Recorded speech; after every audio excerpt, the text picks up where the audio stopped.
diawali dengan memperlihatkan seorang murid Shaolin bernama Ying dan dua orang kakak beradik dari klan perguruan Fong. Siapa lagi kalau bukan Fong Sayuk dan kakaknya Fang Xiao yang tengah bersiap-siap akan menumpahkan darahnya dalam sebuah pertarungan di mana lawan yang akan mereka hadapi merupakan sebuah perguruan terkenal bernama Wudang yang center diketahui. Wudang ini dibackingi pemerintah Manchu yang seperti kita ketahui pemerintah tersebut merupakan pemerintah yang kejam di masanya, di mana dalam pertarungan yang bertajuk balas dendam ini, klan Wudang pimpinan Tuan Feng tersebut akan mendapat bantuan dari seorang master bela diri ternama yang juga pro pada kekuasaan Manchu, yaitu Tuan Banmei yang berasal dari klan Teratai Putih. Tanpa banyak basa-basi mengobrol, mereka pun langsung memulai pertarungan tersebut saat itu juga, dan itu cukup membuat kita bertanya-tanya, sebenarnya seperti apa sih masalah sebelumnya? 对了。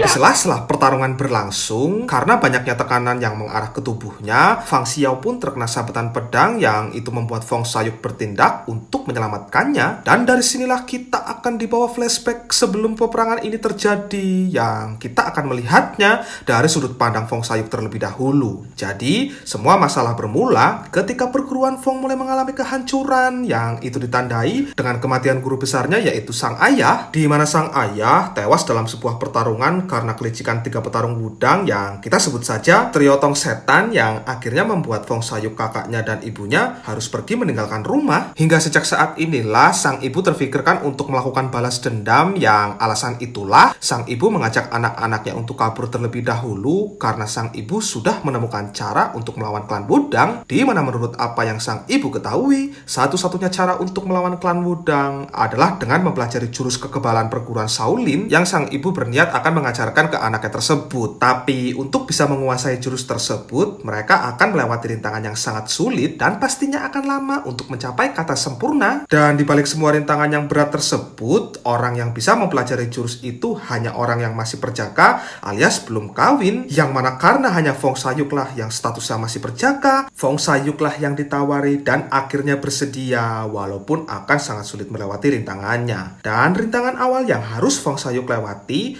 ialah berendam dalam sebuah air panas yang telah dicampur berbagai macam ramuan tertentu, dan dengan penuh keyakinan Fong Sayuk pun mulai melakukan itu meski di beberapa kesempatan ia mengalami kesakitan.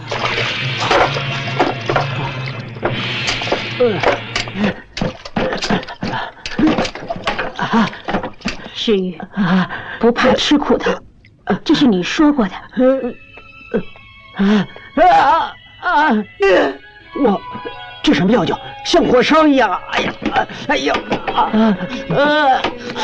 呀，哎呀， Sebelum masuk ke tahap selanjutnya, sang kakak pun bertanya, apakah jika nanti Sayuk berhasil, adakah kelemahan di kekuatannya? Sang ibu pun menjawab, kecil kemungkinan seseorang bisa tahu kelemahan Sayuk, karena kelemahannya sendiri terdapat di bagian, maaf ini ya, duburnya, yang secara logika bagian tersebutlah satu-satunya tubuh yang tak terkena air ramuan itu. Setelah menjelaskan itu semua, kakaknya pun diperintahkan untuk mencabut tubuhnya Fong Sayuk, supaya dengan begitu, sang ibu nantinya bisa mengetahui sudah sampai berapakah persentase kekebalan di dalam tubuhnya. 我要打到你全身见血！哎呀，哥哥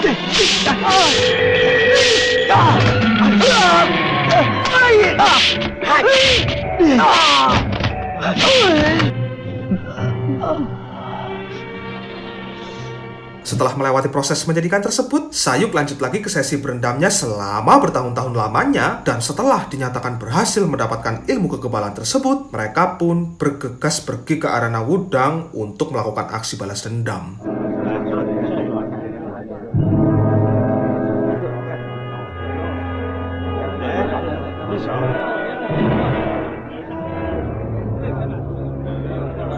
Begitu sampai, mereka mendapati ternyata Tong tidak ada karena sedang berkunjung ke klan sekutunya, dan terlepas tidak adanya sosok pembunuh ayahnya di situ, mereka berdua tetap menghajar Seth dan Tan, dan dengan ini aksi pertarungan pun dimulai.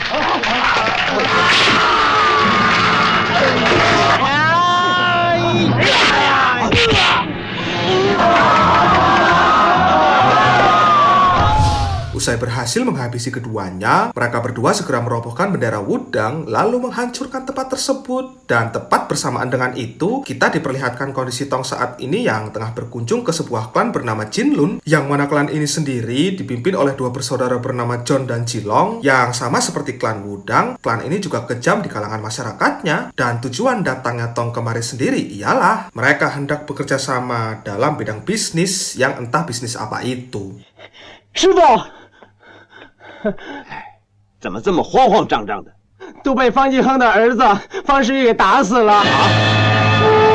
Balik ke masa sekarang, pertarungan masih terus berjalan dan Fong Sayuk mulai terlihat ilmu kekebalannya serta berhasil membunuh beberapa pasukan, di mana pada momen ini ada sedikit hal yang membuat kita bertanya-tanya dengan sosok Ban Mei yang sedari tadi hanya diam berdiri saja. Dan sambil menunggu jawaban tentang diamnya Ban Mei itu, kita akan dibawa flashback dari sudut pandangnya Si Ying yang ternyata memiliki kisah yang tak kalah sedihnya. Pada suatu hari, dalam sebuah lapak perjudian, John dan Jilong terlihat tengah bermain bersama beberapa orang, yang salah satu di antara pemain tersebut terdapat sosok ayahnya Si Ying, di mana si ayah dalam perjudian tersebut menang banyak yang menyebabkan kedua bersaudara itu marah, lantas membunuhnya saat itu juga. Dan dari kematian ayahnya itulah awal konflik terjadi, karena di saat Ying meminta keadilan ke pemerintah Manchu justru mengabaikannya dan meminta Ying untuk mengikhlaskannya saja dan jangan macam-macam dengan klan Jinlun. Ying yang saat itu sudah terpancing emosinya dengan tekad yang bulat datang sendirian lalu mengobrak-abrik tempat usahanya Jinlun. Namun karena waktu itu kemampuannya belum setangguh sekarang, Ying selalu saja kalah saat sudah berhadapan dengan dua bersaudara tersebut, walaupun tak sampai tewas karena selalu saja bisa kabur. Hingga saat Ying melakukan percobaan ketiga di sebuah restoran, di situ Ying masih saja kalah dan hampir saja terbunuh sebelum akhirnya diselamatkan oleh seseorang yang orang tersebut adalah Fong Sayuk.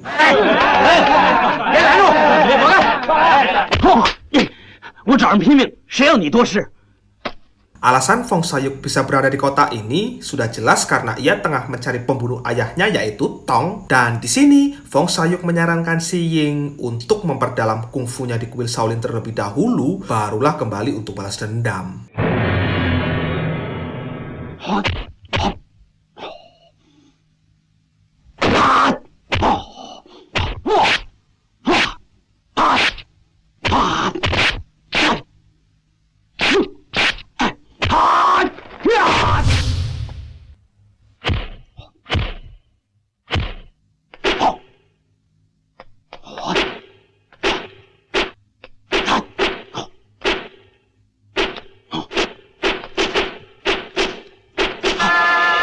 Usai berhasil menguasai kungfu dari perguruan Shaolin, Ying langsung menuju ke markasnya Jinlong saat itu juga, dan dengan penuh ketenangan, Ying pun tanpa ampun langsung membantai semua orang yang ada di situ.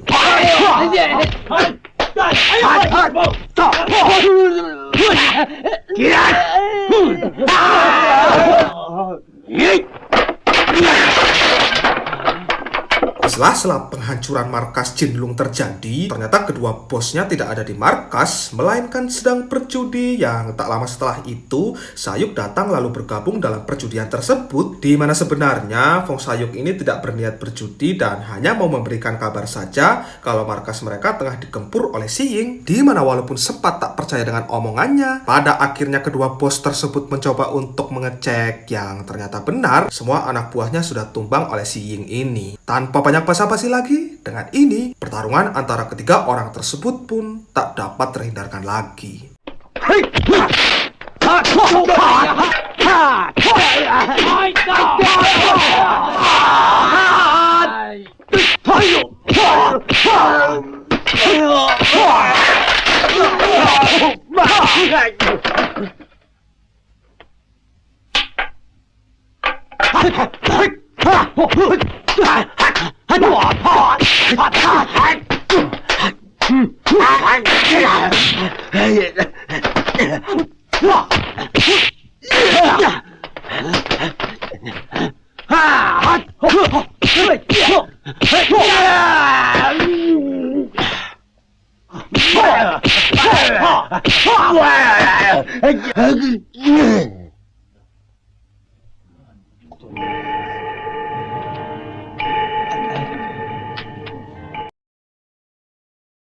Kembali ke masa sekarang, sudah lama waktu berjalan, pertarungan belum juga menemukan pemenangnya, dan sial bagi kubu Fong Sayuk. Karena kakaknya kembali tertusuk dan akhirnya tewas sebelum pertarungan selesai, di mana setelah itu Shin pun dikembalikan ke masa lalu dan tanpa Sayuk ketahui, ibunya telah tewas akibat ulah si Tong yang telah memanggil pimpinannya siapa lagi kalau bukan Tuan Peng, di mana Tuan Peng yang tahu kalau Fong Sayuk punya kekebalan, mengusulkan agar Tong menantangnya bertarung di sebuah tiang kayu, yang nantinya di bawah tiang kayu tersebut akan ditancapkan 100 anak pedang untuk membuatnya tewas. Sayuk yang akhirnya mengetahui kalau ibunya tewas di tangan si Tong setelah membaca surat tantangannya, tanpa pikir panjang langsung bergegas menuju ke titik lokasi tersebut, dan dengan ini pertarungan antara keduanya pun tak dapat terhindarkan lagi.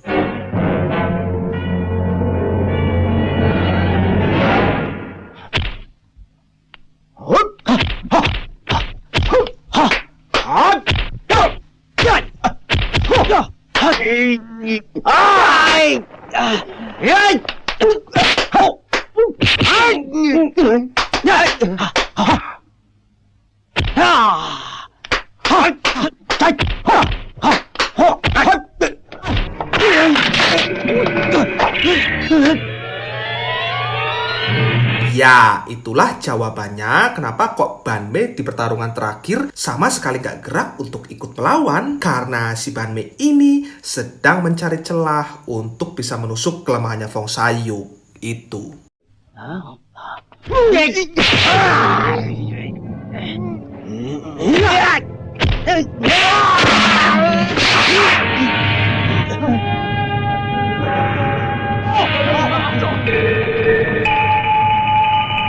Usai pertarungan berakhir, Sayuk pun kembali ke rumahnya untuk memberi penghormatan terakhir bagi kedua orang tuanya. Dan sejak saat inilah, mereka bertiga memutuskan untuk bergabung guna menumpas semua kejahatan bangsa Manchu yang diawali dengan meladeni perlawanan klan Wudang terlebih dahulu. 冤冤相报，仇笑玉兄，这还不仅是冤冤相报的事，自相残杀，结果是同归于尽。 这正是满清对付我们汉人的手段，就希望明天能是最后一战。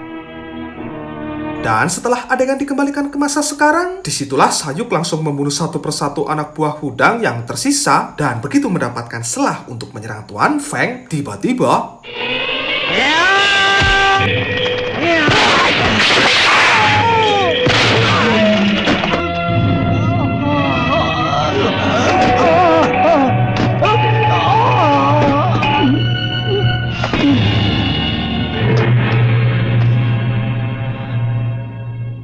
melihat Fong Sayuk tewas bersama dengan Banmei, Ying pun langsung mengeluarkan sisa-sisa tenaganya untuk membunuh Tuan Peng. Dan begitu Tuan Peng tewas, semua anak buahnya pun ikut kabur. Lantas tak lama kemudian,